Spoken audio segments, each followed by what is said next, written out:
Hi friends, Yami's വ്ലോഗിലേക്ക് എല്ലാവർക്കും സ്വാഗതം. എല്ലാവരും സുഖമായിട്ടിരിക്കുന്നല്ലോ. അപ്പോൾ ഇന്ന് നമുക്ക് കപ്പലണ്ടി മിഠായി ഉണ്ടാക്കാമേ. അതിനായിട്ട് 250 ml കപ്പിൽ ഒരു കപ്പ് കപ്പലണ്ടി എടുത്തതിന് ശേഷം നമുക്ക് ഇതേപോലെ ഒന്ന് വറുത്തെടുക്കാം.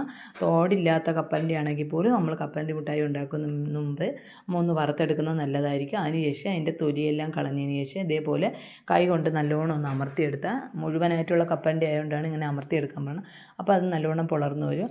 അതിനുശേഷം നമ്മൾ അതേ കപ്പിൽ തന്നെ അരക്കപ്പ് ശർക്കര എടുക്കണം. ശർക്കര എടുത്തതിന് ശേഷം അതിലേക്ക് 1-2 ടേബിൾ സ്പൂൺ വെള്ളം ഒഴിച്ച് 1 ടീസ്പൂൺ പഞ്ചസാരയും കൂടെ ചേർക്കാം.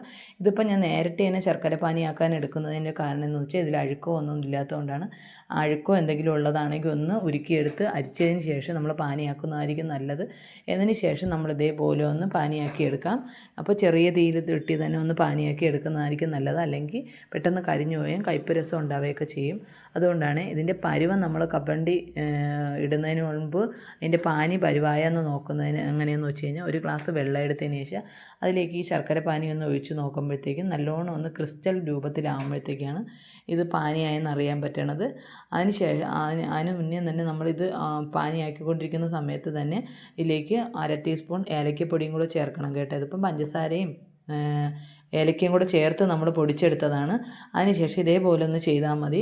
അപ്പോൾ ഇതേ സമയം തന്നെ നമ്മൾ ഒരു ബട്ടർ പേപ്പറോ അലുമിനിയം ഫോയിലോ എടുത്തതിന് ശേഷം അതിലേക്ക് ബട്ടറോ അല്ലെങ്കിൽ നെയ്യോ ഒന്ന് പുരട്ടി വയ്ക്കണം. പെട്ടെന്ന് സെറ്റായി പോണത് കൊണ്ടാണ് നമ്മൾ നേരത്തെ തന്നെ ഇത് ചെയ്ത് വെക്കണമെന്ന് പറയണം. അതിനുശേഷം ഇതേപോലെ ശർക്കരപ്പാനി കറക്റ്റ് ആകുമ്പോൾ നമ്മളിതിലേക്ക് കപ്പലണ്ടി കൂടെ ഇട്ട് നല്ലോണം ഒന്ന് ഇളക്കിയെടുക്കണം. ഇളക്കിയെടുത്തതിന് ശേഷം പെട്ടെന്ന് തന്നെ നമ്മൾ അത് സെറ്റായി മുന്നതിന് മുമ്പ് തന്നെ നമ്മളിതിലേക്ക് പെട്ടെന്ന് നമ്മൾ ഇതുണ്ടല്ലോ, ചപ്പാത്തി പലയോ എന്തെങ്കിലും വെച്ച് നല്ലോണം ഒന്ന് ഇതേപോലെ പരത്തിയെടുക്കണം. പരത്തിയെടുത്തതിന് ശേഷം ചെറിയ ചൂടിൽ തന്നെ നമ്മൾ ഒരുപാട് ചൂടാറുന്നവരെ നിൽക്കരുത്.